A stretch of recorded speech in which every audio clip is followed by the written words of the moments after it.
બિલખાડીમાંથી નંદી મહારાજનું સફળ રેસ્ક્યુ કરાયું। વાપી જીઆઈડીસી નોટિફાઈડ એરિયા ફાયરની ટીમ, સ્થાનિક એનજીઓ તથા સ્થાનિકો દ્વારા સફળ રેસ્ક્યુ કરવામાં આવ્યું હતું। વાપીના બિલખાડી વિસ્તારમાં એક ગંભીર ઘટના બની, જ્યાં એક નંદી મહારાજ ઊંડા નાળામાં પડી ગયા હતા।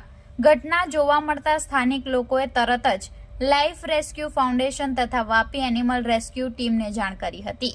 ઘટનાની જાણની ગંભીરતાને ધ્યાને લઈ ટીમ તાત્કાલિક ઘટના સ્થળે પહોંચી ગઈ, પરંતુ નાળાની ઊંડાઈ અને લપસણી સપાટી હોવાના કારણે નંદીને બહાર કાઢવું સરળ નહોતું। ટીમે તરત જ Vapi GIDC notified area fire વિભાગને જાણ કરી હતી। જ્યારે ફાયર બ્રિગેડ સ્થળ પર પહોંચી ત્યારે જાણવા મળ્યું કે ક્રેનના સહારે નંદીને બહાર લાવવાનો જ એકમાત્ર વિકલ્પ છે।